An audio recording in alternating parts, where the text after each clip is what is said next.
You're listening to Thunderquack Podcast Network.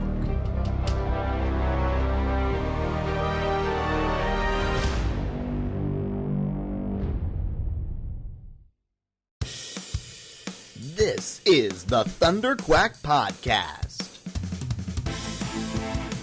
the official podcast of Thunderquack Podcast Network, where anything can happen.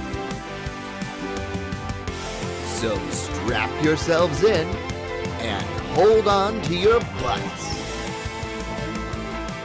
It's Thunderquack time! Hello and welcome back to the Thunderquack Podcast, the official podcast of thunderquack.com, which you can get early every Tuesday over at patreon.com/thunderquack, or you can wait and get it late every Friday on podcast services across the galaxy. I am one of your hosts, Michael Cohen. And I'm your other host, Amanda Conkin. We took last week off. It was a holiday, so you kind of had like a week off, and then a week back, and then a week off immediately. But we're gonna do every Monday. Recording. I guess it's not even a Monday though. I'm already lying. It's Sunday.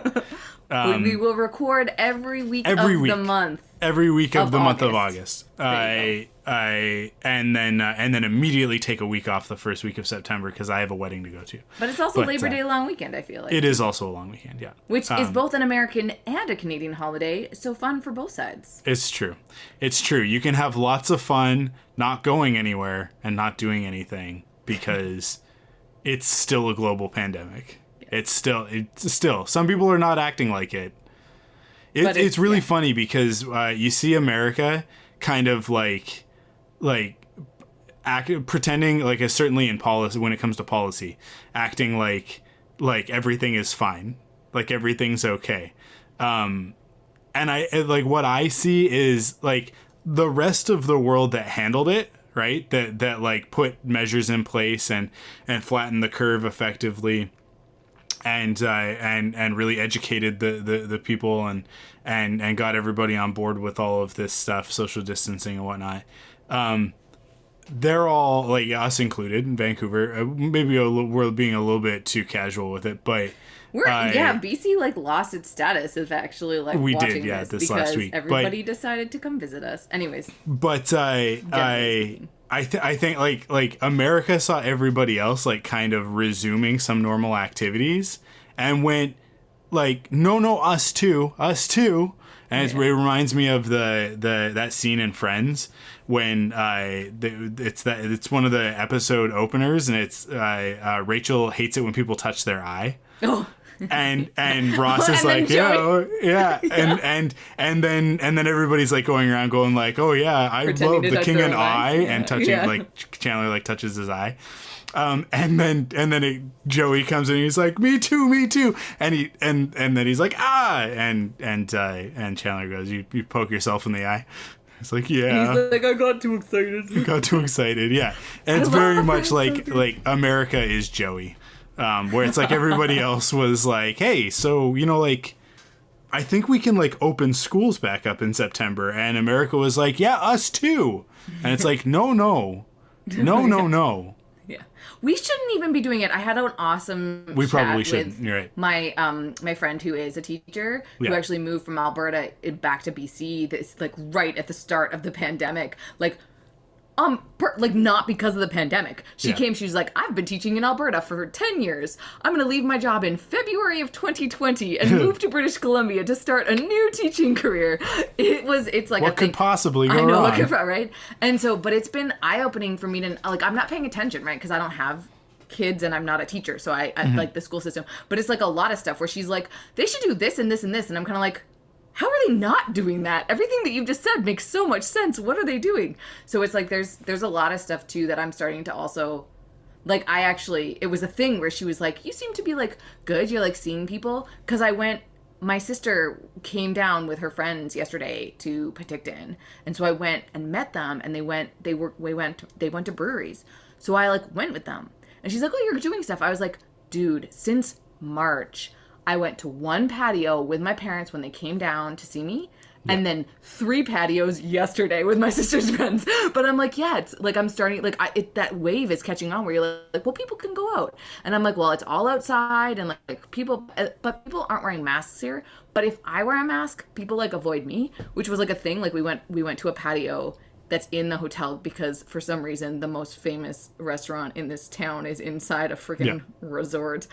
Like, it's so weird. But anyways, nobody was wearing masks, and I'm kind of like, I'm gonna wear my mask here because there's lots of people. And then, but they were pretty good. Like, people would like move away from me, and so I like actually did feel safe because I'm like, they're pretty good. Like, once you're actually like there. But it was a thing where she's like, so how are you? Like, are you okay? And I'm kind of like, I thought I was being really good, and now I'm like, maybe other people who think they're being good are just like, and it's not, and everybody's just like gonna spread COVID around, and I'm like, I don't know. Anyway, so I'm freaked out now again, and now everybody's telling me that the numbers in BC are going back up, especially from the last week, because August long weekend, people just went and did whatever they want. But like me too, I went camping on August long weekend. Mm-hmm.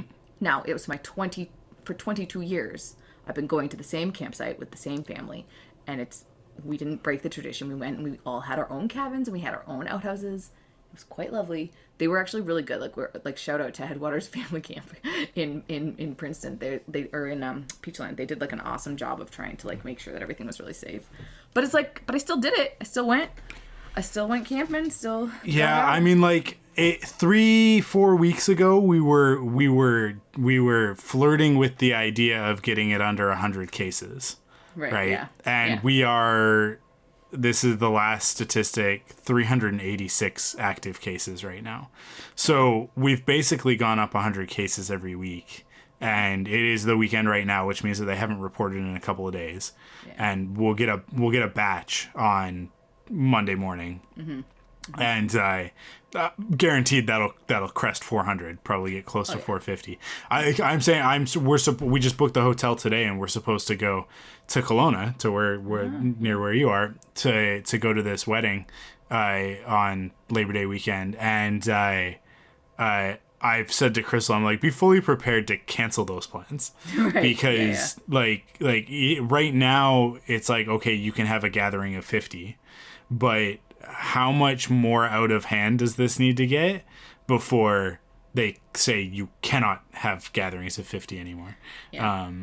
So yeah, it's we'll see. I mean, again, it's like similar to your camping trip. Is like this wedding. It's my cousin's wedding, and my aunt is a retired nurse. So like she knows, she understands.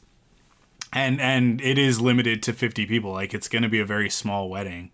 And it's really only happening for, shotgun style reasons. I won't get into it. But not that, like, my cousin and his fiance, like, they've been engaged for years now.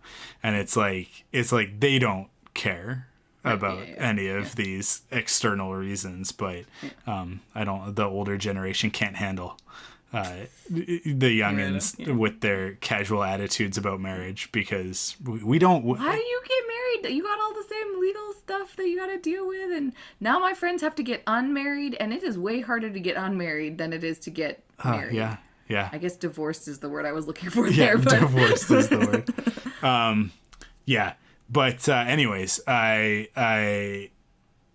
it's one of those things where it's like you're looking at it and you're going like, I don't know how long this casual attitude can continue, but that's why I say I just want to remind everybody that we are still in the midst of this thing, and people want to act like it's gonna be like we gotta be most of the way through this, right? Like, oh, we've it's been so long, and it's like, actually, we're probably still in what will be considered in the long term the beginning. Right. And things are now changing. Like, a lot of our topics, like to actually talk about nerdy things, I think a lot of the stuff is now we're starting to see people planning for the future of like the new normal. Yeah. Like, what is this going to mean for like how things get released? What is this going to mean for how we consume content, for how we connect with one another? Like, I really do think, exactly what you're saying, that it's like, it's a couple years. And I think that over the last couple weeks, I've seen a shift in just even my own family where they're kind of like, Yeah, like last time I was down, because I'm now been in the Okanagan for 3 weeks, and like the last time I was down, it was for 8 weeks, and then I went back to Vancouver in between the two. Yeah. And like when I was down the first time, my mom was like, "We just gotta get through the year. Like we still have our plans to go to Mexico in January, all this stuff." And now I come back again. They're like, "Well, obviously we're canceling our Mexico plans, and obviously we're like re-evaluating." And it was like it's been this thing where it's just like a shift where they're now like, "Okay, this is a long-term thing that we are now going to have to deal with." So Yeah. I think more and more people realizing it. Yeah, I do think that people are finally starting to wake up to the idea that this isn't. We no, you can't just wish it away, right? Because I think that that's one of the things is that people just want to kind of wish it away. But it will jump into the news here because the first two stories are actually related to this. Bill and Ted Face the Music, which is the third movie in the Bill and Ted series. I will not be surprised if Amanda has not seen any of the Bill and Ted movies.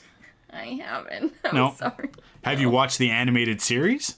No. Yeah, but I am not. aware of the. Wait, I may have seen the first Bill and Ted because I have vivid memories of him having the key moment where it's like, but like at the beginning the keys were here, and he's like, okay, well I'll leave the keys there. I remember like that's the second thing. movie. Is it? Okay, well I think I've seen at least part of that movie because I remember. Actually, no. No, I think that's the first. They do one, it in right? the first. Yeah. Do they do it in the first movie as well? Do they get arrested in the first movie? It's in a first one where they didn't understand how time travel worked, and then they tried to solve it for themselves, and it was something really stupid. And I remember watching it being like, this is not how time travel works. It absolutely could be how time travel works. They just have to remember to go back after they let themselves out. Yeah. They create a loop. They just create a loop. It's so frustrating. Yeah. I think it's so genius. Frustrating. I think it's genius. It's not you're how not it thinking works. fourth dimensionally. You're only thinking three dimensionally. You're thinking of time as a linear construct. I was listening to a podcast actually, and I thought about you because they were talking about like the actual physics of time travel and these scientists doing experiments where they create a quantum environment in a quantum computer. It's like a simulation, right? And I was gonna avoid that news story because I didn't want you to go off on a whole thing. We'll get there. Don't worry. No, I'm just kidding. They create this quantum simulation, and they basically like run the simulation, and it's just particles, right? Like it's just a simulation of quantum particles. And then what they do is they run the simulation again, and they remove one particle at a certain point in the experiment, and see what the result is. Oh, wow. Like they track everything again and see where the variance is, right? And what they discovered with this experiment is that like you remove that particle, and what happens is that the other particles that were entangled with that one work harder to basically like find equilibrium, right? Yeah. And so it's sort of like it could point at evidence that if you went back and like Back to the Future style tried to change the past, it wouldn't do anything. Like you would get back to the present. Yeah, and there's a lot of science that supports that, right? That it's like a certain things you can change and it's stuff like that it's like a stream, right? I can't remember what movie uses this analogy, or maybe it was a TV show, but it's like where you throw a pebble in the stream and the water just moves around it. And it's like it's only the water directly around that, and then that ripples. affects it. Otherwise, everything else is the same. But if you throw a boulder in the stream, it can disrupt the whole river. But eventually, the water makes it to the ocean, regardless, right? Yeah. So it's kind of like the idea that the further down the line you get, it's always going to go back. But it was funny because I was listening to them talk about this, and I was thinking about chaos theory because they talked about the butterfly effect. Right. And my best understanding of chaos theory comes from Jurassic Park, not the movies, but the actual novels, Jurassic Park and the Lost World, because at the beginning of every chapter is like I think they're meant to be like excerpts from Ian Malcolm's book. Oh, okay. And it's sort of like if you put them all together, if you put like the first page of every chapter together, it's kind of a chapter of his book on chaos theory. And a lot of it is about simulations or like environments and models and whatever. And like when you're right in the middle of it, it looks like it's like it doesn't look chaotic at all. It just looks like whatever it is. So it's like 4 squares or something like that. And then you zoom out and it's like, okay, it starts to look a little bit more chaotic. And then you zoom out more and you start to see where like the pools of chaos are. But then you zoom out even more and it's like, you can see that it's just everything. Everything is chaos. Like that there's unity in the fact that everything is chaotic. So it's this idea of like in a quantum simulation that's that small that you're looking at particles. Yes, if you remove one particle, it's gonna move around it and like and find equilibrium and go back to the state that it was kind of predetermined to go into in this simulation. Because everything has its function and purpose that it's supposed to do, right? But the idea of like that's a very small change. A much larger change in a much more complex system is going to have a much more chaotic effect, and it's going to last longer, and it's going to have further reaching effects than removing a particle from a quantum simulation, right? And yeah, it's just funny because whenever we talk about time travel, it's always like I know that you care a lot about the rules that are established, which I always find so funny because your favorite time travel stuff is Doctor Who, in which there are no rules. And I know that you will fight me on that, but there are no rules in Doctor Who's time travel. Yes, but you have to like it, so that's part of what you like. Get over with it. And to be fair, the only like really good episodes of Doctor Who are the ones that really do maintain very closed loop systems. And I mean, people will like it's very common knowledge that Blink is one of the best episodes of Doctor Who, and one of the reasons for that is because it is a perfect example of a closed loop system. And there's like others, there's like some other stuff too, but it's like, yeah, no, generally speaking, it has crap time travel. Oh, well, like the whole first season. Let's just jump right ahead to... Sorry, I didn't finish the Bill and Ted news. You didn't, but like I love, just so everybody knows what Mike was referring to, because I realized that nobody else knew what was happening, but Mike had reminded me that Christopher Eccleston has just been announced, and so I typed it into our rundown, and he's like, we'll get there. Anyways, it's just so... I just love that you like mentioned it out loud. It's not really news, because this... Anyway, we'll get there. We'll get to it. Finish the Bill and Ted news. Bill and Ted got delayed. So it was supposed to come out like I think next week. And it got delayed. It got pushed to September. First week of September. And then just recently they announced that they're actually going to push it back. Because they were holding out for theatrical release. Right. But they made a deal to do VOD, and so they were able to move it up a week to August 28th. So that's good, because it means that they're really only a couple weeks later than they were originally anticipating. Actually, maybe it was supposed to already be out. Maybe it was supposed to be July. But in any case, it's very close. I'm very excited about it. It looks... I'm gonna qualify this. It looks like a great sequel to the 2 Bill and Ted movies. Yeah. It does not look like a masterpiece of a film, but it definitely looks like I am going to have a lot of fun watching it. And it fits in the world, right? Like, that's the big thing, is that, like, they're sort of redonkulous movies to begin with, so it's like, if you can carry on that trend. But the idea of that movie getting pushed out and then pulled up, but is so much of what I sort of alluded to, like, at what point, because our second piece of news, I think, is the Mulan thing, too, right? At what point do these big studios start realizing that they need to live in a new normal, and movie theaters need to start, like, coming to terms with the new reality of, like, life? And Disney they are waking up to this idea, and they're trying to figure out a model, and I honestly, I think they've done it. And people definitely, their feathers were ruffled when this announcement was made, because so the synopsis of it, the quick bite of this, is that Mulan is coming out on September 4th on Disney Plus for $30. So to break that down, you have to have a Disney Plus subscription. You pay an additional $30 for access to Mulan. But unlike, say, Trolls World Tour, which I paid $25 Canadian, so $20 American, to rent for a 48-hour period in which I could only watch it from beginning to end one time. Wow. Interesting. Disney Plus is offering Mulan for $30 during this release window in perpetuity. Right. So you spend $30 and it's part of your Disney Plus library. Yeah. Which now, I will do. I'm going to do that. I'm one person. 100%. I would spend that much money to go to the movies anyways. Yep. Why not? Right? Yep. I want to see this. I want to support this sweet film. I already have Disney Plus. Yep. I'm on board for this model. Disney take over the world already, right? And there's an element to this that I totally understand, but I think what people, this kind of goes hand in hand with another. This isn't an official announcement, but people have gotten confirmation essentially that Disney is no longer going to be producing 4K Blu-rays for their archive. Interesting.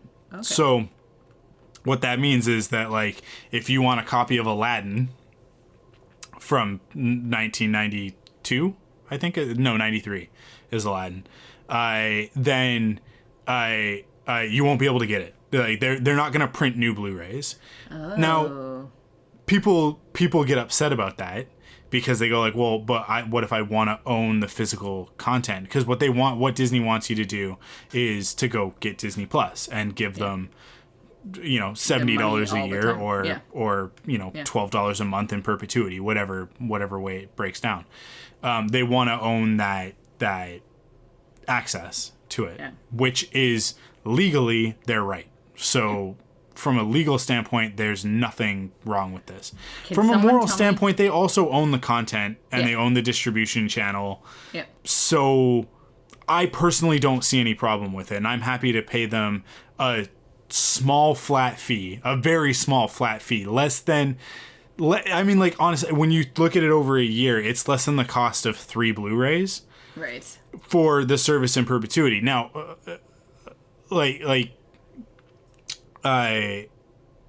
I also want to buy physical copies of stuff. I want to buy the Avengers movie, like the MCU stuff. I want to buy the Star Wars stuff because I want to have physical copies of those things.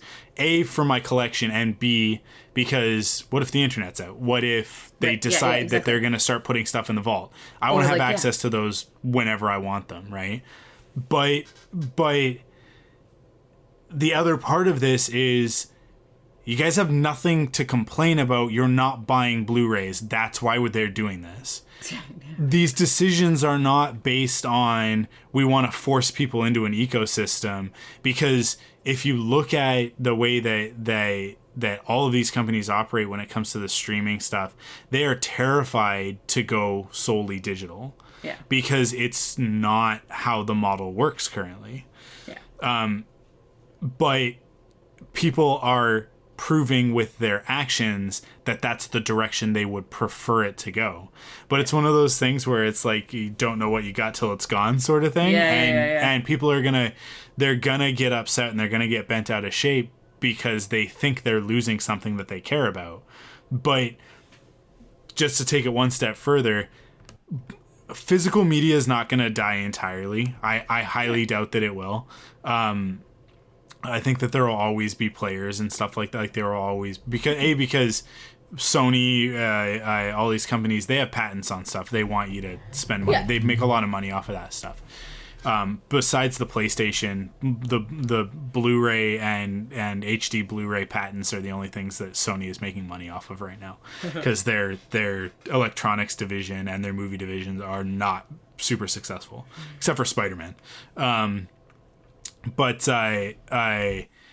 they'll go on demand. So what it'll be is like you won't be able to walk into a Best Buy, and not that you really can anyways. You can only really get new releases. Best Buy doesn't keep a catalog. No, yeah, of you stuff can only anymore. buy old stuff. Yeah. Yeah. Or like new stuff. Sorry. Yeah. So what it'll be is that there are actually a few. I think Warner Brothers did this for a little while, and I think they may have discontinued it. This was back in the DVD days. So. But like for older stuff, certainly for like catalog or archive stuff, like stuff from like the 1930s, 40s, 50s, they weren't printing discs of it, but you could order them from a website, and they would like on demand print you a disc. Now there's a premium to it, but in our new world, that's how it's going to work. If you want to have a physical copy of something, you're going to pay a premium for it. And what you'll end up seeing is this $30 price for Mulan will probably actually go down to $20 eventually. But then if you want the Blu-ray will probably be $60. Right. Yeah. Right? So it's like just it'll much even extra. itself out, and it'll even itself out based on supply and demand. So Disney is testing the waters with this. They want to see how this is received. There's a lot of chatter online from, I think, a vocal minority of people saying that they're not going to do this. I see a lot of 20-somethings and single people, and certainly people without kids, going like, no, I'm not going to do this. But then I see a lot of people with families going, $30 for a night at the movies? That's cheap. Yeah. It costs Cara and I $50 to go to like a 2D matinee, like regular, to go, like, buy the tickets, get the popcorn, and obviously this is not also including snacks and whatnot. Yeah, but I can pause it and go to the bathroom when I feel like it, right? Like honestly, there are pros and cons. This consumer model is something that I've been asking for a really long time. Yeah. But everything that you're talking about right now has actually, like, this computer that I'm recording on right now is dying. It's dying real bad. Like, I'm using it for work, and I have to shut it down about 2 times a day. But it's like, I only got it about 3 years ago, and it's a MacBook Air, and I loved it. Like, when I got it, one of the big things was it doesn't have a DVD player. And that was like a thing where I was like, my previous one had the disc slot on a Mac that I had. And now I'm like, okay, well, I'll just get a new MacBook Air. But the Mac Airs don't have USB ports, or like this one has a disc card for like SD cards, and like the jack for headphones. I didn't realize that Macs have just gotten rid of everything. You cannot get a MacBook Air right now with headphone holes or with USBs. It just has Thunder ports, and I'm kind of like, what is this technology change? But at the same time, my Mac now, I'm kind of like, why the hell would I have ever had a CD or DVD like thing in it? I haven't missed that. So can you imagine in 3 years, I'm not going to miss not having these other ports as well. Because they want you to buy AirPods. Yeah, They want you to buy all the things. And this is the thing that I hate about Mac, and it's why I don't have an iPhone, because I know they do this to you, and it bothers me, but I love Mac so much. So I mean, like one of the biggest parts of that is like they remove the ports or put less ports so that you then have to buy a dongle to have more than. But also, I mean, like, honestly, you should just have one anyways, because it's kind of like having a surge protector for like stuff that you're plugged into the wall. It is actually an extra layer of protection. So, for example, anybody who podcasts, if you've got a USB mic, like one of the Yetis or something, and you're going directly from the mic into the computer, you're actually probably getting some interference that you can cut down by going through a USB hub or dongle of any kind. Really? Huh. So right. It's actually like there are actually benefits to it, but that's like a very like I might inside still look tech into thing. it. It's just like I haven't really been using Thunder ports at all, and like the problem is for work, I need to use a Thunder port to connect to my external monitor. I have a mouse that I use. I have a keyboard that I use. I like have USBs plugged in. I have my headphones plugged in. Like, I need to plug in a lot of stuff, and I'm like, I don't think that the Air can do it. But I just they want you to buy a dock or like an external thing that plugs into the one plug on your Mac, but that is a thing that sits on your desk that has 4 USBs and headphone jack and etc. etc. Yeah, I could do that. I guess that's that what would I'm be talking okay. about. Yeah, but it's just anyways. Like it's honestly just like not being able. It's mostly the headphone thing. I was driving with somebody like to come down, and I was like, oh, you can plug in your phone, because I don't have pairing. I have like, you know, an aux cable that goes into the CD player, and then you connect it to your phone, and then you can play music. And she's like, oh, I don't have that on my phone. And I was like, you don't have a headphone jack? So I only discovered 2 weeks ago that there are no headphone jacks on new iPhones. Yeah. So but I don't know, it just like boggles my mind. Not the whole world doesn't go to AirPods. Is that the future of the world? Is AirPods? It makes me sad. Well, Bluetooth headphones, yeah, but wireless. I mean, there are a million brands. You can get every major like headphone manufacturers, Bluetooth Skull Candy, Sony, Apple, like they Maybe all I'm make just behind the Bluetooth curve, wireless. man. I think I'm just behind the curve. I Yeah. remember I've been thinking about this now too, where like when we were kids, my parents bought a new van and they took us and we got to go see the new van. And my parents almost didn't buy the van that we bought because it had a CD player instead of a tape player. And they were like, well, then we'd have to buy CDs. And I don't know if we could do that. So, like, imagine that, man. Yeah. I lived in the time where it was not a good economical choice to buy a van with a CD player. Because, anyways, part of it is also I'm trying to decide if I want to buy a car that has like just a little bit more. I'm sitting here bored out of my mind and I'm kind of like, I'm driving back and forth. Maybe I want a better car. Can't do anything else with my life. Anyways, I'm talking about computers and cars. Let's get back to talking about Bill and Ted and Mulan. Yeah, we're gonna Anyways. skip this Ninja Turtles news because it's not really that newsy news. It's just Seth Rogen saying that he's gonna focus on the teenage aspect of Teenage Mutant Ninja Turtles, which is like The least interesting part of Teenage Mutant Ninja Turtles. well, okay, yes, but no. I get where he's coming from. I'm also worried about Superbad, but with green mutants, like with like. Oh. Yeah, that's not. I'm a little bit worried about that direction, but at the same time, like you gotta wait and see what who else is, because he's just a producer, so we gotta see who's writing it, who's directing it, all that stuff. Remember when Jonah Hill was super bad? Remember that was what Jonah Hill. Anyways, whatever. Yeah. It's fine. Go ahead, you just tell people your Doctor Who news. It's not But even that's- news. It's not even news, but it's a big deal. So Christopher Eccleston, I don't actually know that much about it, except for the fact that there's actually a pretty, like, it's the people that do Doctor Who audio stories. Essentially, like, there's lots. The Doctor Who universe is insanely huge, and there are tons of audio stories that are canon that use multiple doctors. So, like, doctors from the past do modern stories and stuff like this, and they're all considered part of that doctor's actual storyline. Well, we all know, and we all know, people who are familiar with the Doctor Who universe know that Christopher Eccleston very specifically signed on to do 1 year of Doctor Who and then kind of, like, wash his hands of it. It's why he's not in anything that, like, brings doctors back and all this stuff.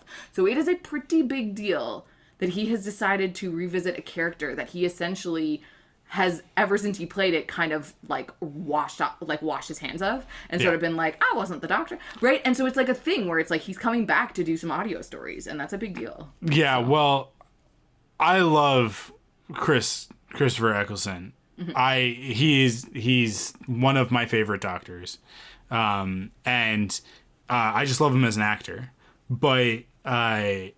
But he really stunk up the joint with that Thor Dark Elf Malachor or something. Yeah. It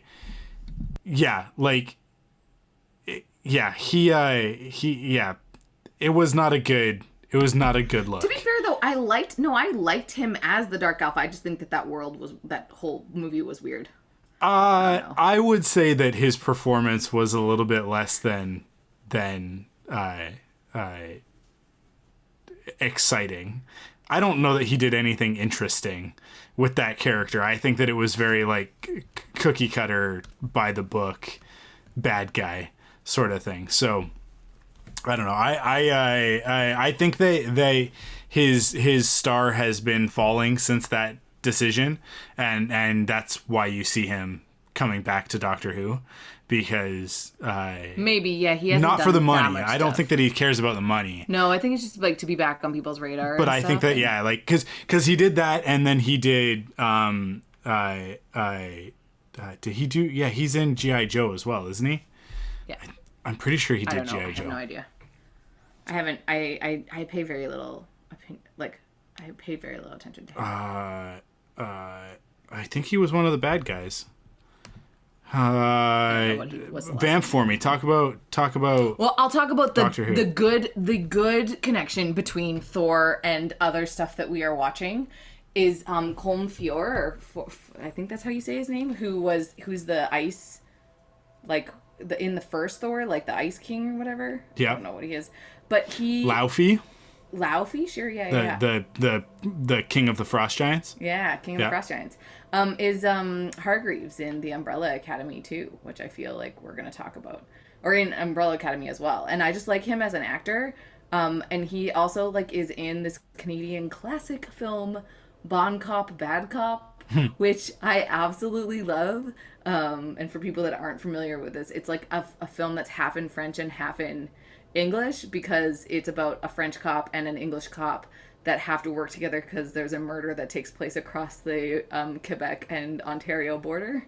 Oh, it's great. Like the best part is this rant that the French cop goes on about the word tattoo, because like about how the pronunciation of tattoo is like, it's like the stuff that doesn't have, it has a double T and a double O, and it's still pronounced like tattoo, and it's just like, I don't know, I thought it's just a funny, I like that movie. I think it's amusing, plus it's like features hockey and I was correct. He played Destro in G.I. Joe Rise of Cobra. So he did that in 2009, and then he did Thor: The Dark World in 2013. And like he hasn't done I guess The Leftovers was a pretty big deal. He's in 28 episodes of that. But that even still, that's, to me, that's kind of, because I think The Leftovers was HBO. It is, yeah. But it is HBO. Very good so HBO, yeah. That's one of those things where it's like not everybody is watching everything on HBO. Yeah, and he really hasn't done anything high profile since he did Thor. Right. So this is one of those things where it's like you can kind of get the sense that he's trying to get back onto the like people's radar with something that you can do during COVID times. He's got to get that star meter back up. Yeah. On IMDb, so that then he can make his money by going back to conventions and all these virtual cons that are now going to have to happen or something. What is it that people are now doing, like video calls or phone calls? Like, instead, you know how you could like pay money to take pictures, and now you can like take money. You get like private chats and stuff. Private chats, or like they'll like record something on your voicemail or something like that. Yeah. I'm like, what an interesting, innovative way to also like hawk yourself on the internet. I love Cameo was a thing before the pandemic, but it became, I think it's become a much bigger deal because of the pandemic, because now like there's a lot of stars that are like, hey, give me $5 and I'll record your voicemail message for you, which is funny because it's like you got like movie stars and stuff that have been reduced to basically standing on the street corner going like, I'll act a thing for you for $10. Because they set their own prices, and some of them it's like, no one's gonna do that, and it's like, it's very much what we were talking about before. It's like the supply demand principle is gonna set the price on that, and the market will set the price. But cool. I think that's all our news. I think so. I don't remember any other major things. Awesome. Is there anything that you are watching that you want to just mention before we get into our main topic, which is going to be Umbrella Academy? Right. I'm not so much, although I do have to say that the stuff that I've started watching is because of Umbrella Academy. Yeah. I rewatched Dirk Gently, the first season, because I wanted to watch something weird. Like, the Umbrella Academy just has, like, a very specific tone, and I was like, Dirk Gently has a similar weird tone. Did you watch Middleman? No. You should watch The Middleman. It's only one season because it didn't get to live longer than that. Right. Okay. And this is for everybody. If you like Umbrella Academy and you want a less good but sillier version of it, The Middleman is definitely that. Nice. It's. And is it on Netflix or is it? I don't know where The Middleman lives. But it was great, and Crystal and I really loved it when it was out. The thing with Dirk Gently is that like my parents will watch like crime shows, so I like was like, hey, let's watch this thing. It's about solving a crime. Yeah. And they were like, this is not that, Amanda. I'm like, it is kind of. Anyways, and then I made them watch the first season of The Good Place because they like just comedy stuff. And I was like, you have to watch The Good Place. And then we got to the end of season 1, and I was like, you fell for it. Anyways, it's so good. I love it. Anyway, so those are, I have just been rewatching those. I haven't revisited Cursed since we chatted about it last. But then, I rewatched Hamilton as well. I've just been retreading stuff because I'm here with my mom, so it's like stuff. So rewatching Hamilton, I just could always just watch that. And then I watched the like behind like the Hamilton, like they did the thing where they talked about it. And I don't know. I just loved all of them. And then basically I put another person on here. Crazy Rich Asians, the book series. The author Kevin Kwan just came out with a new book this summer. So that's like on my summer reading list is to read Sex and Vanities. So if people like the Crazy Rich Asians book series. That is the next sort of book on my list of stuff to read. And I've only cracked open like the first chapter, but it seems like it'll be similar tonally to Crazy Rich Asians. So Cool. that's what I'm sort of like consuming right now. So The Middleman is not on any streaming platforms near as I can tell, but you can get it on Google Play or iTunes for $10 Canadian. So that means it's going to be like $6 or $7 in the US. nice. That's well worth it. That is Nice. well Okay.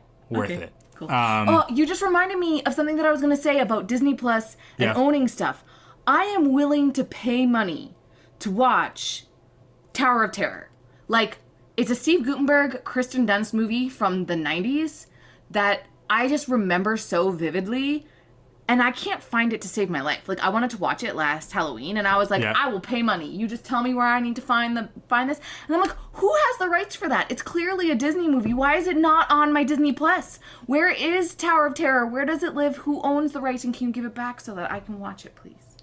That is, like, Well, very sad. that'll be complicated because the Tower of Terror is it's a license thing, right? Because I think CBS Viacom owns the Twilight Zone, and then Disney owns the Tower of Terror ride, right? But it's a ride that's licensed. I imagined it was something about licensing where it's like they couldn't agree who owns it, and therefore nobody does, and therefore nobody can watch it. And I'm kind of like, what a waste. This is absolutely a movie about the ride at Disneyland.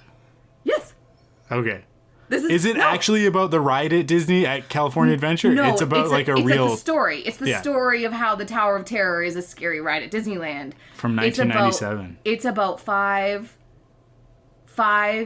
people that die in an elevator, and then Steve Guttenberg and his young child, I feel like it's a girl, or just Steve Guttenberg, is in the modern day and meets these 5 ghosts and has to like figure out who killed them in the elevator. It's like it's like great, and then he gets to go back in time into the and I don't know how that happens. I feel like the ghosts just take him there for the so he can solve that. But I can't remember it for the life of me. It's so fun though, and it's Kirsten Dunst when she was really little, like right around the time she was doing like a vampire interview with a vampire and stuff. Like it's like a young Kirsten Dunst, and it's just like a cute like horror movie that I watched as a kid. Like it was a movie for me as a kid. Well, it's 1997, so it's actually not that far off. It's probably closer to Bring It On than it is to Interview with a Vampire. Really? Because she's like a little baby child in I guess so.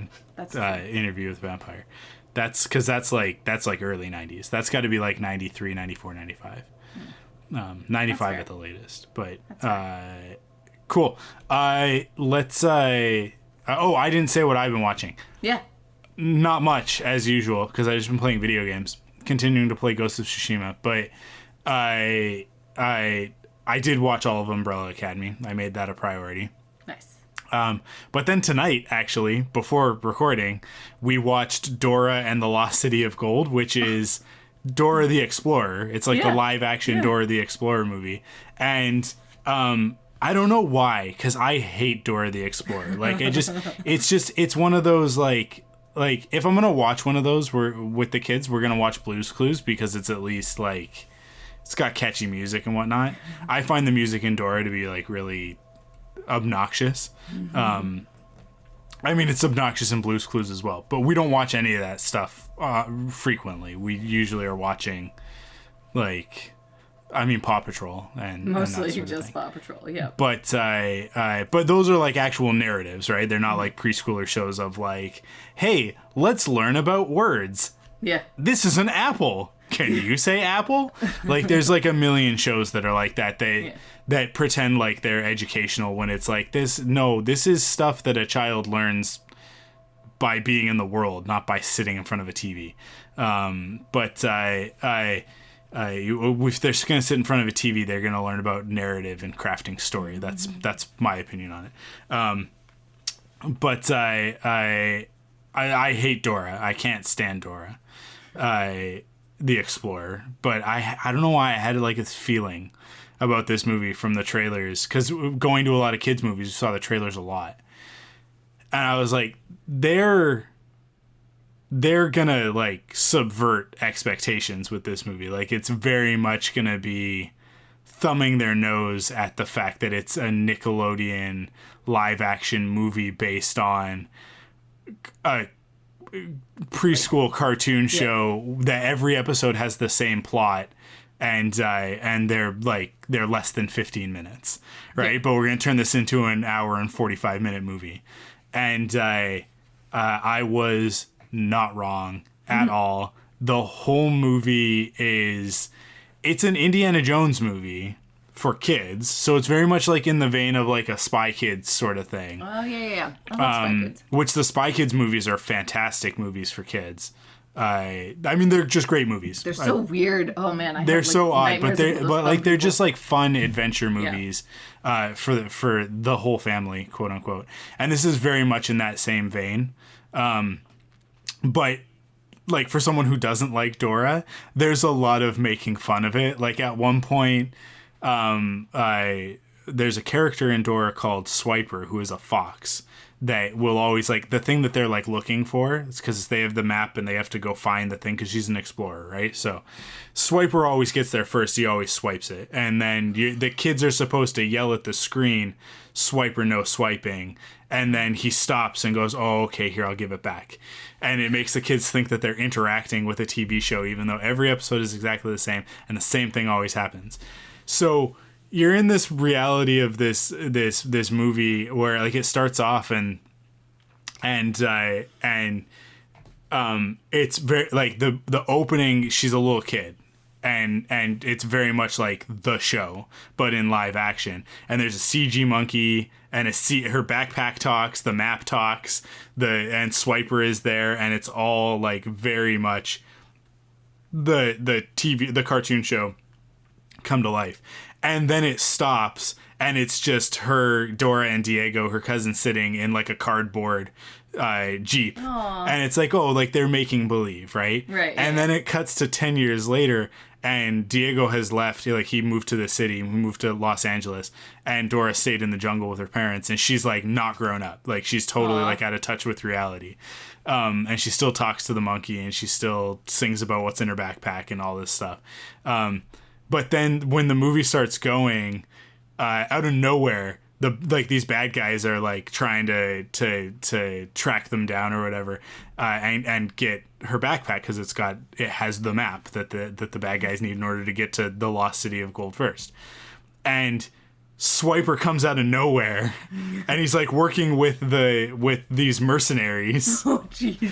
Like he's part of their team. And like Swiper is exactly the same as he was in the cartoon intro, and Boots is also exactly the same when we get to him later. But there's a moment where like Swiper comes and steals the backpack and gets away, and then several of the other characters who've come from like Los Angeles, who are like from the real world, are like, they're like, what did we just see? Did that fox just steal her backpack and run away with it like on two legs? And then somebody's like, yeah, why is he wearing a mask? What could a fox possibly, like, why would they need to conceal their identity? How could you tell it apart from any other fox? And it's just like, these are very much the conversations that adults have with one another at birthday parties when they're talking about Paw Patrol and Dora and Blue's Clues. And it's like, how many times do we have to teach Blue about how to pack a lunch for a picnic? Like, right, honestly, yeah, like Blue, it's a peanut butter and jelly sandwich. It's not rocket science. I know you're a dog, but you can figure this out. But yeah, it all of that to say, it is actually like a really good kids version of Indiana Jones. Nice. And there's even a moment like really early on in the movie where I turned to Crystal and I was like, oh, so this is basically just Indy for kids.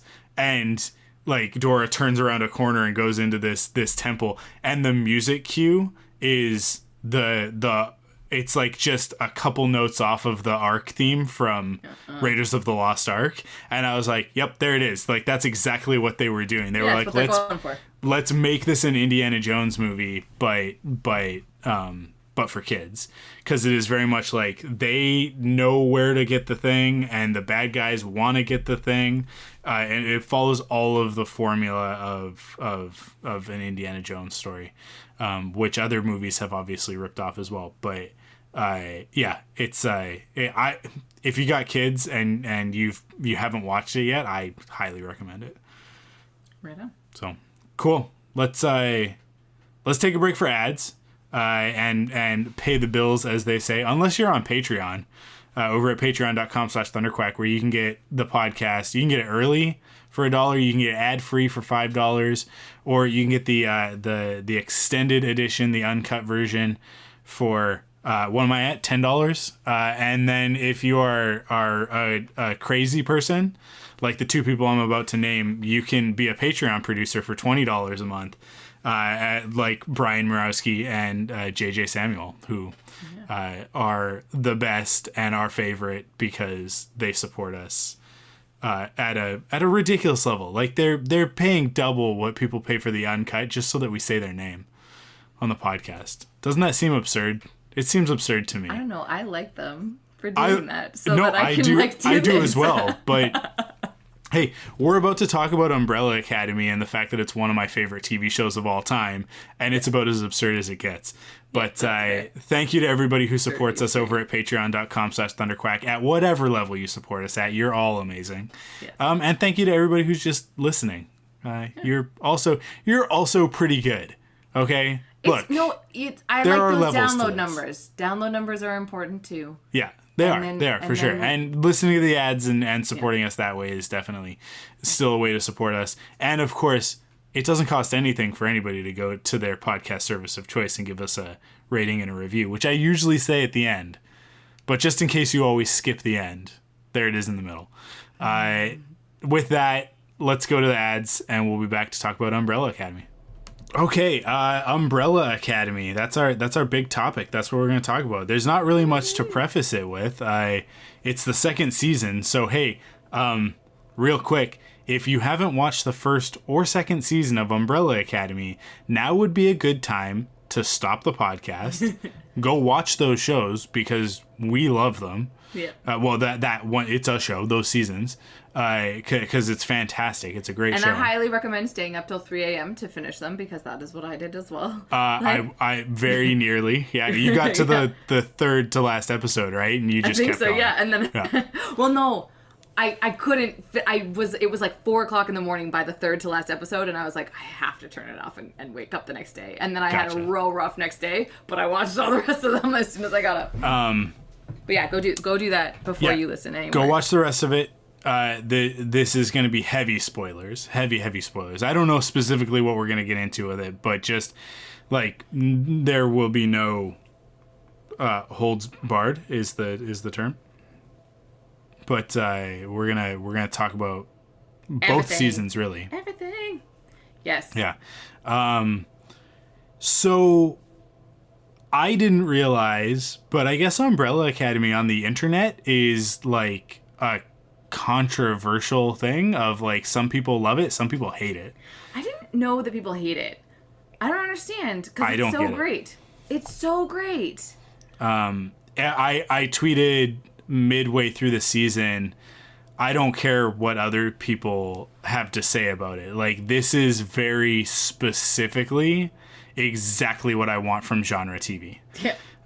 It's funny. It has a heart. It's got great performances, great characterization. The characters, man. In a completely absurd genre setting that knows exactly what it is, establishes its rules, and then plays by those rules to a T. Like the consistency of the sci-fi and the time travel components of this show are just so great. Perfect. It's just perfect. And then on top of that, what they're able to do with the budget that they've got, and what they pull off. I mean, the beginning of this season when 5 like the big fight with all drops of them? in and it's like the minute that they've released. Like they released the 1 minute of the opening and you're like, oh man. But it's like, but also the thing I love the most about Umbrella Academy, and the thing that I think that they succeed the most in is like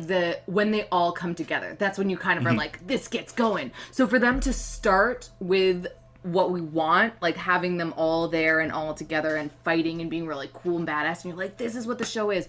I will say I was really worried that they were going to season 2 of Stranger Things where they separated everybody and then didn't bring them back together until the last episode, and you're like, no, the reason I loved the first season is because of these people and how they interacted with one another. And luckily they did that. Like within 2 episodes most of the people were sort of together, and that was something, like, because watching those first few episodes I'm like, no, everybody needs to be together, and that's like the greatest part about it.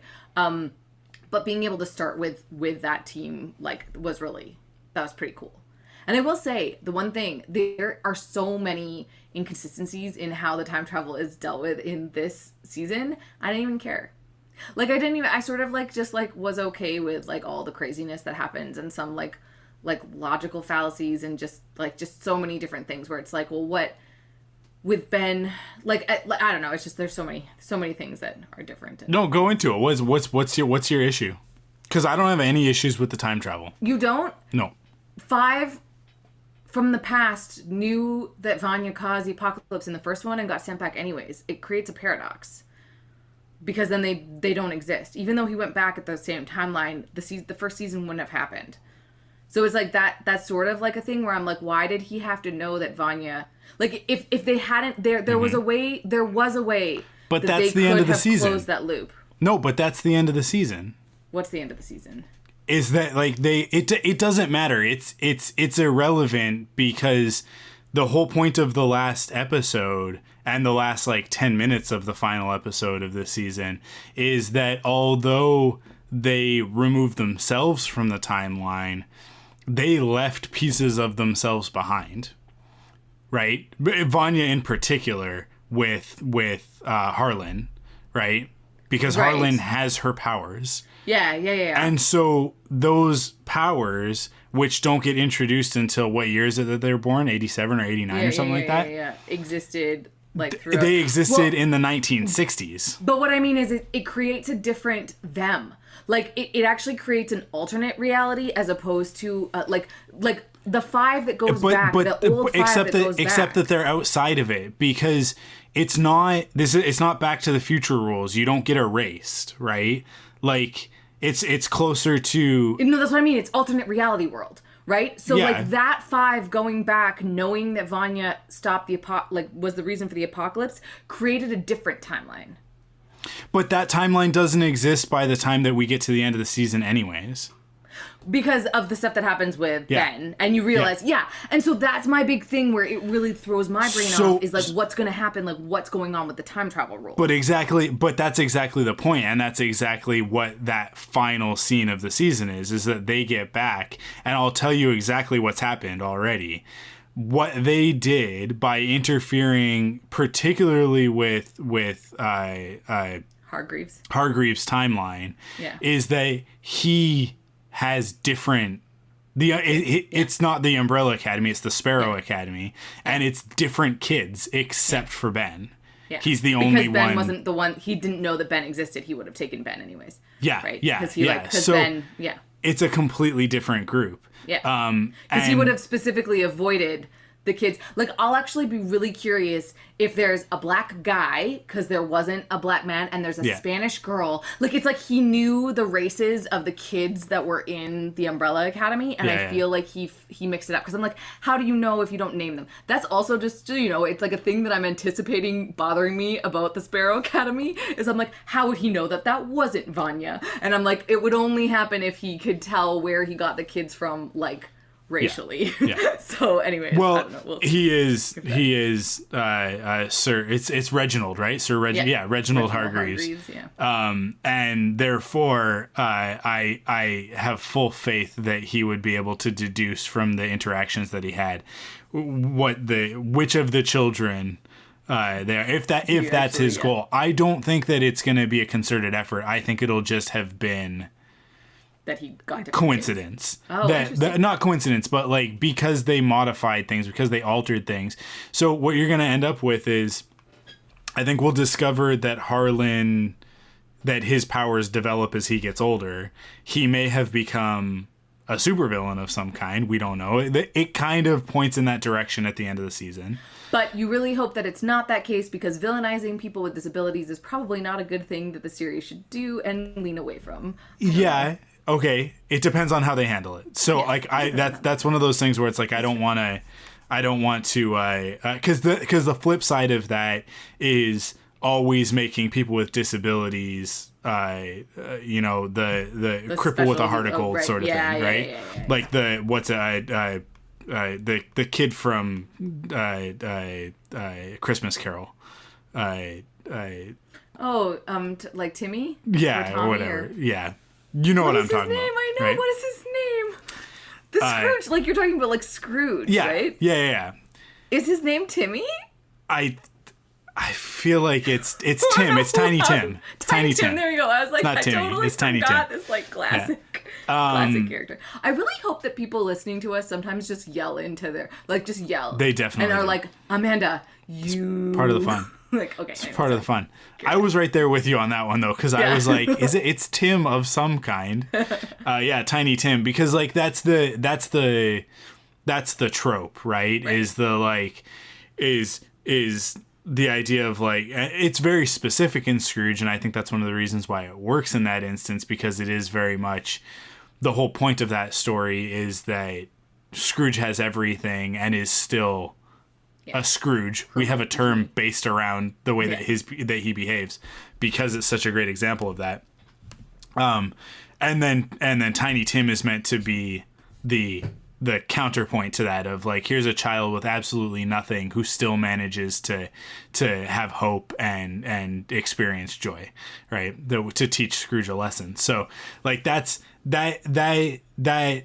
archetype, that trope exists for a reason, but I find that it gets placed on characters with disabilities way too often. But then again, because that trope exists, you have the counter trope to that of the disabled person who is an asshole, like just a straight up asshole. The problem I have with either one of those things being the way that it goes is that neither one is nuanced and it's not interesting storytelling, right? It can be. I mean, Michael J. Fox playing himself in Curb Your Enthusiasm as Michael J. Fox with Parkinson's. There's a season where Larry goes to New York and he ends up in an apartment right underneath Michael J. Fox. And there's a whole storyline, like they don't get along because Larry's a curmudgeon and Michael J. Fox is to everybody else a wonderful person, but the joke is that he's secretly a total jerk.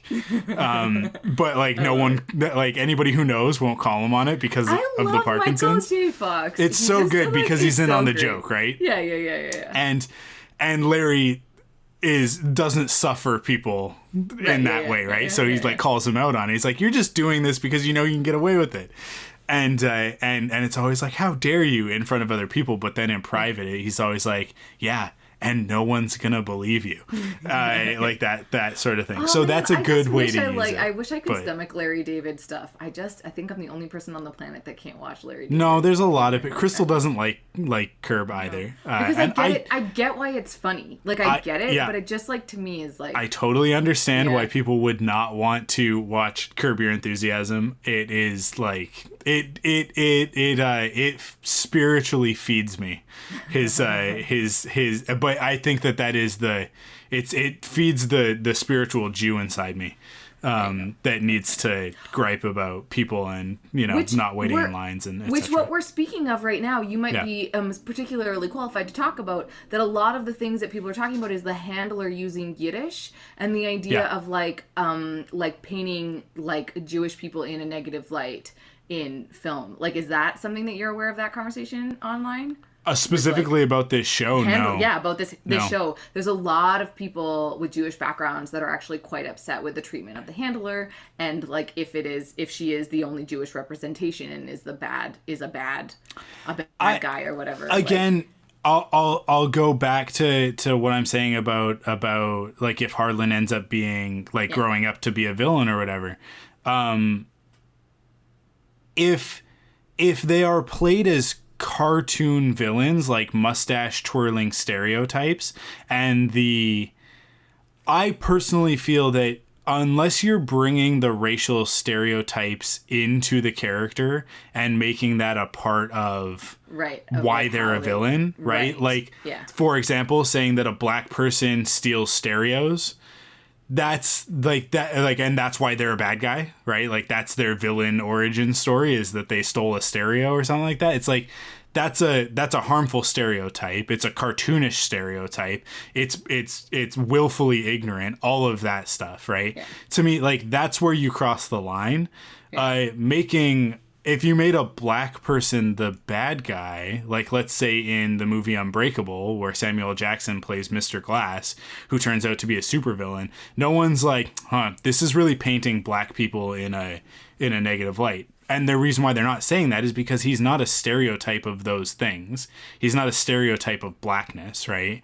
He's a very nuanced, very interesting character in an M. Night Shyamalan movie, of all things, which is surprising. But about that. Yeah. And I think with the handler, I don't know. I personally think that it's a great performance. I like the character a lot. I think that she's actually very relatable. And like all good villains, she sees herself as the hero of her own story, right? Yeah. And especially after getting killed last season and then coming back this season, and like you can see where in her mind her rise to power is her hero's journey. Yeah. Right. Yeah. But whereas we're watching it and going like, this character is reprehensible, but like there are levels to that. There's nuance to that. So I don't want to say that I represent people with a Jewish background in the least. But for me, it's like that, her using Yiddish, that to me felt more like a choice that coincides with the anachronistic nature of the character and less with any implications that she's a sneaky Jew or something like that, which is I think the parallel that people would want to be drawing is that she's that, you know, Jews grasp for power and that sort of thing. I don't know. I didn't get that read of the character, so which is good. And I mean, there's a lot of stuff where people are like, also, first of all, just because she used Yiddish doesn't necessarily mean, like, there's just a lot of stuff, but it's like it's a whole thing online that it's like, where it's like, this is like a huge like controversy. And so it's like, anyways.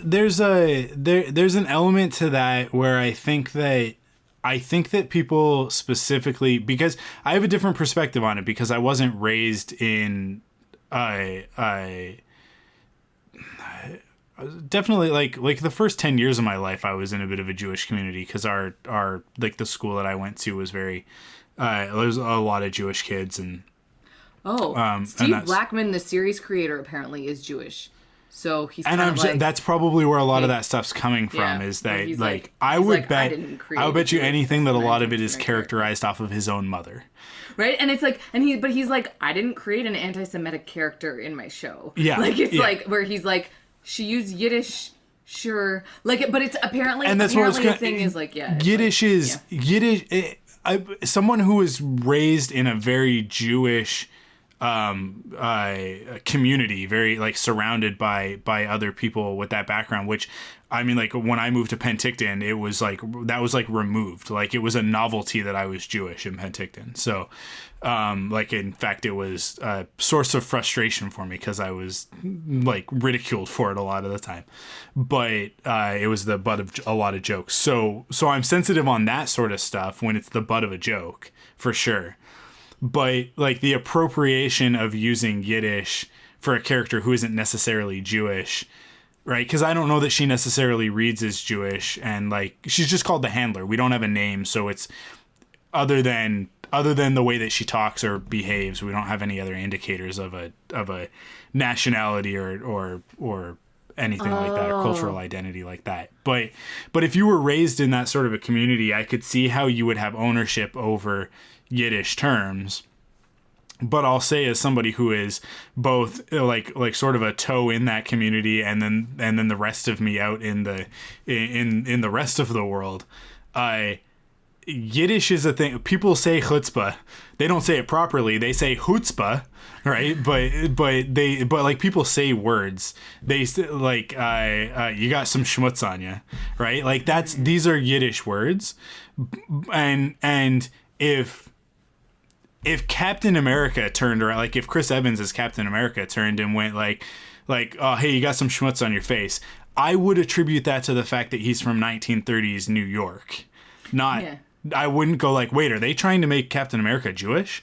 Right? Like that's not how I would read that. There's a lot of stuff, and I'm very sorry for bringing this up without like having a huge background in like the conversations that are happening online. But it's like the idea of like being part of a secret organization, bringing about the end of humanity and global domination, and like other. So apparently it was a criticism of the first season, and then they doubled down on it in the second season. And so people are like, why would you have done it a second time when people were already critical of you? And it just, I think Steve Blackman just is sort of being like, I don't see this character as anti-Semitic, and therefore she just exists. So anyways, that's the only like context I have of this like controversy, if you will. But I think she's a very cool character, like just generally speaking, her in this sort of season being much more interesting than she was last season, and much more like prominent this season than.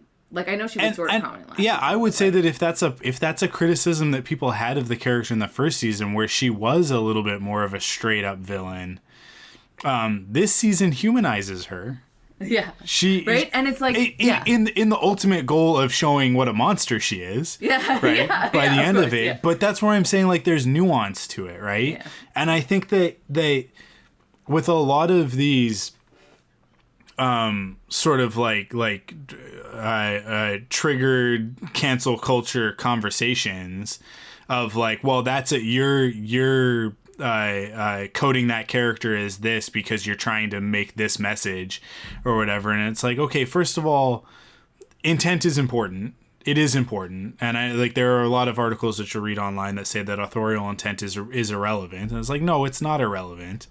Yeah, authorial intent is a part of art. Why people don't like Ender. Yeah.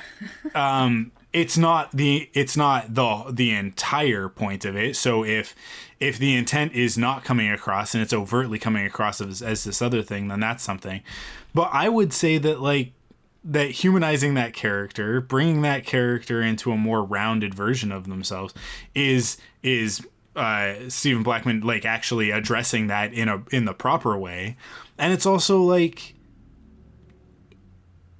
who is watching Umbrella Academy? Honestly, who is watching Umbrella Academy and then turning around and going like, yeah, man, the Jews, right? Secret organizations, people who already have that bias. Right, yeah, and that's the thing. It's like it would double down only on that specific thing. Yeah. And I will say at the end of the day... And you're not going to convince those people otherwise anyways, because they are hell-bent on being racist. So, but see, and the thing is, I wouldn't even thought about that. Quite frankly, I didn't know she spoke Yiddish in it. I didn't pay attention to the languages she was speaking. I know she speaks Mandarin because I remember there was like a teaching thing that she's speaking that language, and there was other languages she was speaking. I wasn't paying attention to the other types of languages, and I didn't code it.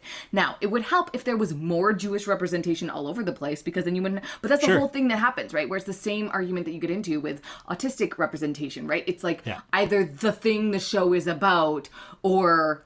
not at all, right? It's just like how you use to make the claim that this show, which the source material, all of the characters are white, right? Oh, interesting. In the comic, interesting. Wow. All of the entirety of Umbrella Academy is white.